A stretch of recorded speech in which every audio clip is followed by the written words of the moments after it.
여러분 안녕하십니까? 오늘은 우리가 계시록 15장 5절에 나오는 정거장막에 대해서 한번 공부해 보고자 합니다. 계시록 16장에는 하나님의 마지막 7 대접 심판이 시작됩니다. 그 대접 심판이 시작되어지기 전에 15장 5절에 보면 하늘의 성전이 열립니다. 그리고 이 성전을 설명하는 부분이 따라오는데 이 성전을 정거장막이라고 말을 하고 있습니다. 즉, 이 성전과 정거장막이 같은 의미인 것입니다. 오늘은 이 정거장막이 무슨 의미인지 그리고 그 그림을 어떻게 이해해야 되는가에 대해서 한번 공부해 보겠습니다. 우선 정거장막이라는 것은 정거판이 들어있는 텐트라는 뜻입니다. 여기서 정거라는 것은 동사로서 말하는 장막이라는 뜻이 아니라 명사로서 정거판이 들어있는 장막이라는 뜻입니다. 그러면 이때 이 정거판은 어떤 정거판을 말하고 있습니까?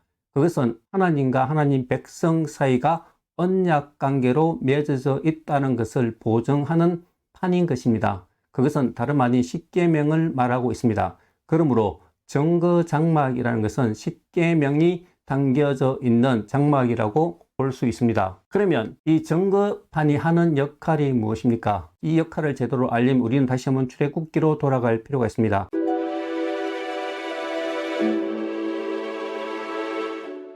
하나님께서는 이스라엘 백성과 언약 관계를 맺고 난 뒤에 그 언약판을 주기 위해서 모세를 시내산으로 부릅니다. 그때 이스라엘 백성들은 모세가 시내산에 40일 동안 있는 동안에 모세가 내려오는 것을 참지 못하고 송아지를 만들어서 숭배하는 것을 보게 됩니다. 그때 하나님께서 모세를 급히 내려보내시며 그 현장에서 모세는 그 언약판, 즉 십계명을 깨트리는 것을 볼 수 있습니다. 그것은 바로 이 이스라엘 백성이 십계명의 1계명인 나 외에 다른 신을 섬기지 말라라는 그 언약 관계를 어겼기 때문에 더 이상 이스라엘 백성과 하나님이 언약 관계가 유지되지 못함을 나타내는 증거인 것입니다. 그러므로 십계명을 새긴 돌판이 깨어졌다는 것은 더 이상 이스라엘 백성과 하나님의 관계가 언약 관계가 아님을 나타내고 있습니다. 다행히 모세의 중보 기도로 말미암아 하나님께서는 다시 모세를 시내산으로 부르고 그리고 다시 한번 성막을 짓는 것을 보게 됩니다. 즉, 성막의 의미는 바로 하나님과 이스라엘 백성의 언약 관계가 존재할 때 의미가 있는 것이지 언약 관계가 깨어지면 하나님의 성막이 의미가 없는 것입니다. 왜냐하면 성막은 하나님의 현존, 즉 하나님의 임재를 나타내기 때문입니다.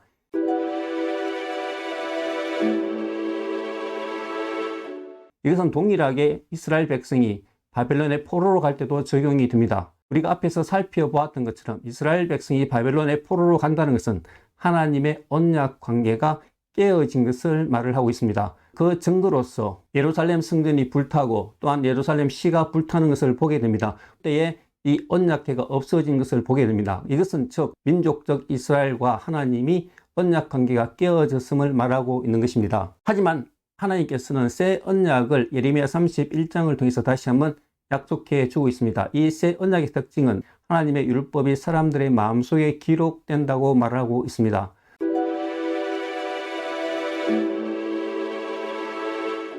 자, 그렇다면 지금 이 정거장막을 언약판이 있는 텐트로 보게 되는데 이것을 만약에 출애굽 당시에 그 십계명으로 오해하면 여기서 해석의 오류가 생겨나게 됩니다. 왜냐하면 이스라엘이 망했었을 때 이미 그 언약은 깨어진 관계가 되게 됩니다. 그러면 이 언약판은 어떤 언약판을 말하게 되는 것입니까? 그것은 바로 다름 아닌 예수님으로 인해서 맺어진 새로운 언약판을 말하고 있습니다. 그러면 성경은 그 새로운 언약판에 대해서 언급하고 있는 부분이 있습니까? 예, 있습니다. 고린도후서 3장에 보면 사도 바울은 새 언약에 대해서 말을 하고 있습니다. 그런데 고린도후서 3장 3절에 보면 사도 바울은 모세 언약과 대조해서 새 언약을 얘기할 때 모세 언약은 바로 그 언약 관계를 돌판에 새겼지만 새 언약은 하나님의 성령이 너희의 마음판에 새겼다 이렇게 얘기를 하고 있는 것입니다. 그러므로 여기서 말하는 새 언약판은 돌판이 아닌 모든 사람들이 예수 그리스도를 믿었을 때 성령을 받는데 그 성령께서 우리 마음속에 하나님과 자기 백성의 관계를 설정해 놓으신 그 언약판을 말하고 있는 것입니다. 즉, 이때의 정거판이라는 것은 바로 성도의 마음속에 새겨진 하나님의 율법이 말하고 있는 것입니다.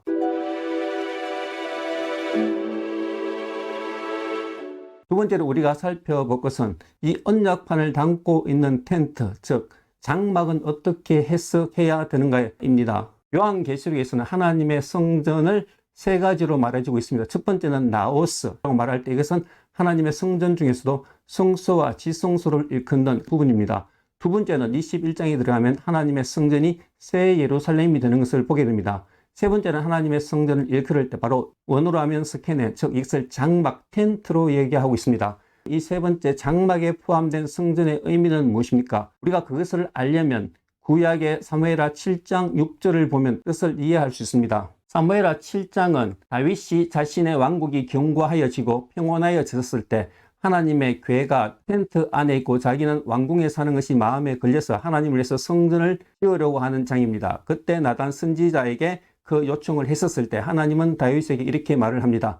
나는 너희를 애굽에서 이끌어낼 때부터 집에, 즉 고정된 건물에 거하지 아니하고 나의 거주지를 너의 백성의 텐트 속에 두어서 함께 다녔다, 이렇게 얘기를 하고 있습니다. 그 말은 무엇이냐 하면 하나님의 성전을 성막으로 얘기할 때는 바로 그것은 하나님이 자기 백성과 함께 같이 다니시고 동행하시는 모습으로 묘사하고 있는 것입니다. 그러므로 여기서 하나님의 성전을 굳이 장막으로 얘기하고 있다는 것은 바로 하나님께서 자기 백성의 삶 속에서 함께 거닐고 있는 모습으로 자신의 성전을 묘사하고 있는 것입니다. 이것이 왜 이렇게 중요할까요? 그것은 우리가 요한계시록의 배경을 살펴볼 필요가 있는 것입니다. 요한계시록은 소아시아 7교회가 믿음으로 말미암아 로마 제국으로부터 극심한 박해를 받고 있었습니다. 경제적인 박해를 받고 있었고 또한 목숨까지로 잃고 있었던 그 모습을 요한계시록 2장과 3장에서 우리가 살펴볼 수 있습니다. 하지만 그 교회에게 하나님께서는 자신의 성전을 얘기할 때 나도 텐트에 살고 있다, 이 말을 하고 있는 것은 내가 너희의 삶 속에서 같이 거닐고 있다, 이렇게 말을 하고 있는 것입니다. 즉 그들의 고통과 아픔과 슬픔과 그것을 외면하시는 분이 아니라 그 현장에 바로 내가 너희와 함께 같이 텐트를 짓고 서 있는 모습으로서 하나님께서 자기를 소개하고 있는 것입니다.